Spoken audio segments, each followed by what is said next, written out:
Residential schools, a lot of people have never heard of it, or if they did hear of it, it was only that they existed and there were a lot of native people going there. But the thing is, nobody realizes the effects that it had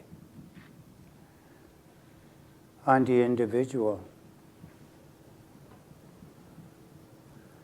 The hurt, the shame that was brought down to us. And the funny thing is, we as children, when we went there, were Catholics, believing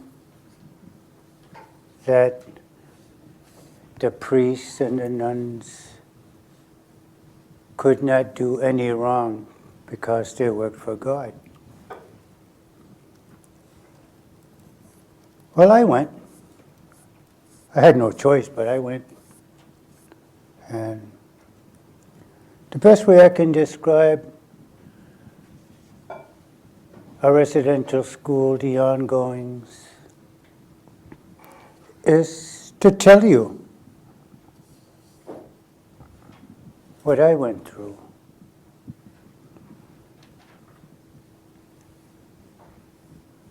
You know, I went there 1953.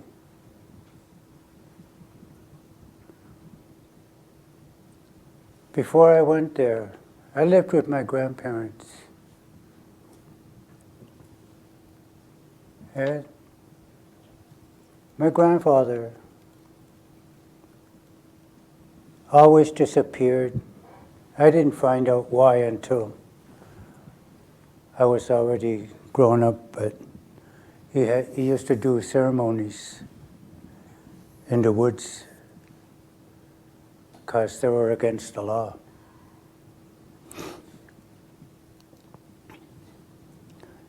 So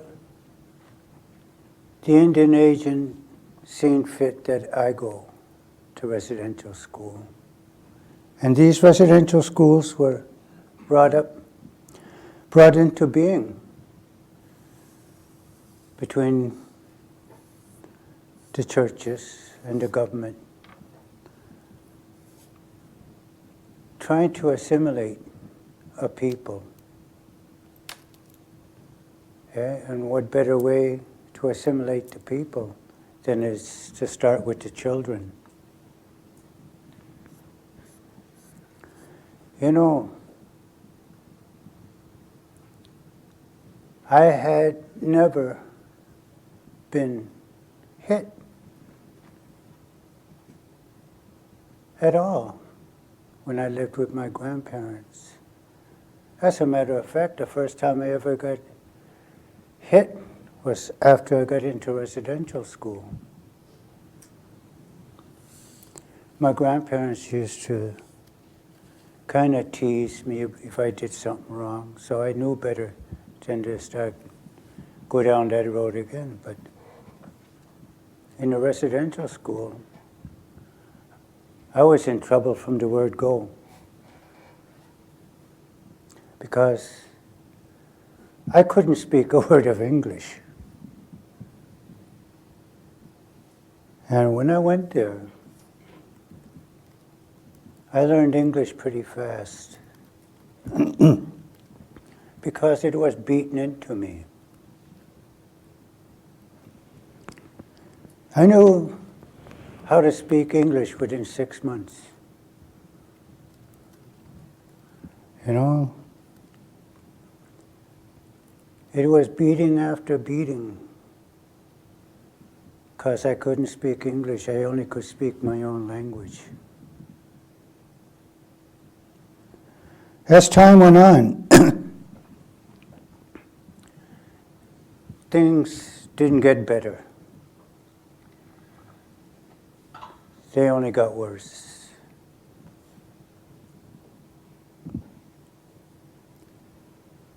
You know, summertime. I don't know if you guys know what cinders are. The older bunch would, it's the ashes from a coal-fired furnace. Well, these were spread out into our play yard. And in the summertime, they took our shoes, remember? We had no shoes to wear. And this is where we played ball and everything, was on top of these cinders.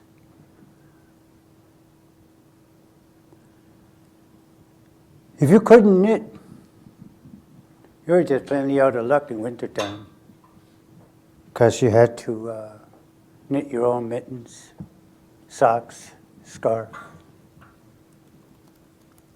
Unless you had an older brother there that knew how to knit, then he would make them for you. But with me, my older brother had gone home already. So I had actually nobody to turn to. I had my sister across on the other side, but I wasn't allowed to speak to her at all. It was approximately my second year there. Nighttime. It was still daylight, really, when they put us to bed. We were little kids. You know, I woke up one night because I wasn't alone.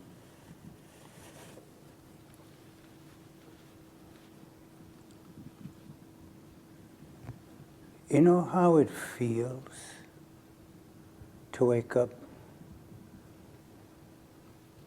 and not be alone in that bed when you're supposed to be?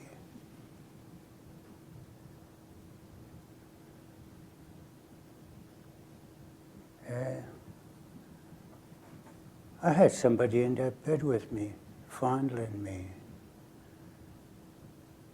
And I didn't know what was going on because I was too small. You know, I went and told a priest about it. And all the priest ever said to me was, "Did you like it?" So there went my trust for the priest out the window. I couldn't say anything to anyone, because who would believe it? You know, it went on for about three times a week. Sometimes it was two, for almost 2 years.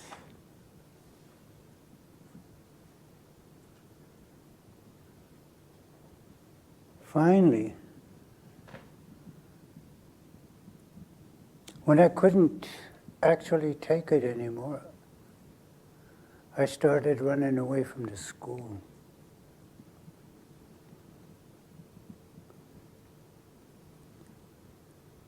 You know, I was always trying to make it home. I'd make it halfway home at times, then they brought me back. The last time I ran away from there,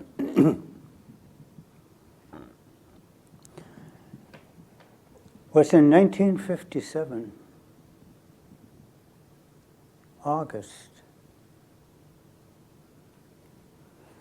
I just got on this side of Truro, and DRCMP brought me back. When they brought me inside that school, I started shaking because I knew what was going to happen. All the sexual abuse that I've been going through would start over again. But the thing is, when they got me inside the school, I was locked up in a little, what they called the dungeon. What it was is a little cupboard, and there was nothing in there but soap. I don't know if any of you has ever seen that yellow soap. Lye. What was it? Lye. Yeah, that lye soap, but it was big bars. It's about the color of that drum. That's all that was in there. They used to bring me out at mealtime. I'd stand there, watch all the other kids eat. And then, after the kids were taken out of the dining room, I was put back into that little room. I spent 4 days in there. You know, at the end of 4 days, in a dusty little cubby hole, you come out kind of black, dirty, and hungry, you know. But to my surprise, when they took me out, they didn't feed me. All the nun said was, "Come on, you got to get cleaned up." So they brought me into the lavatory, and we have a great big line of sinks, and in the other room was the bathtubs. So that's where I ended up. They brought me in, let me take a bath. I come out from the bathtub and was going to get dressed. The nun says, no. He says, "Not yet. The Father wants to see you." Which was okay. You know, the priest came in all right. And in his hand, he had a strap. And the strap, I don't know if you guys ever been to a barber shop and they got those straps for sharpening razors. It was a strap like that.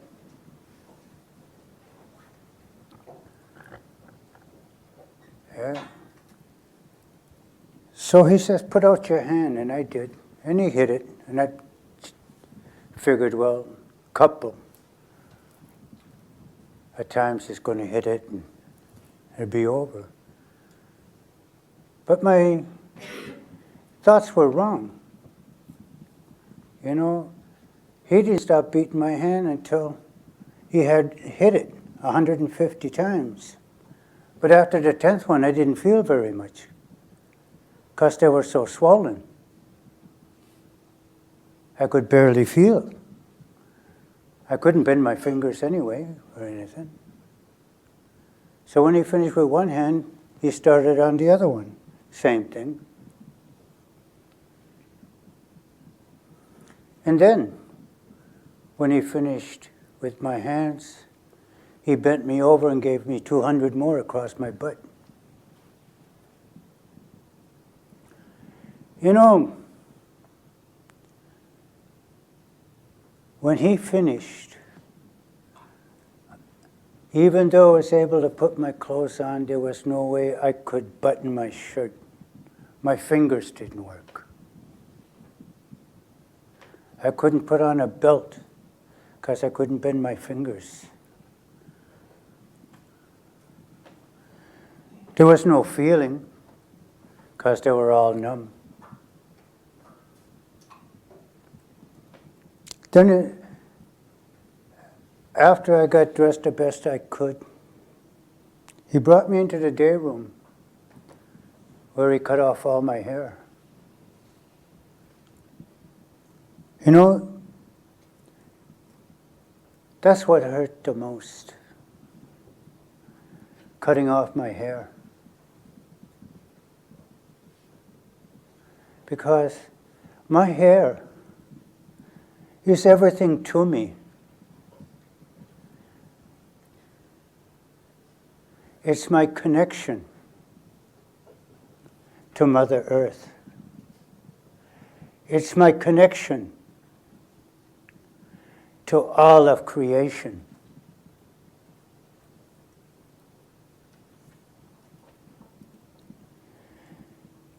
You know, there is something I had learned from that residential school, and I brought it home with me. It was hate. Pure hate.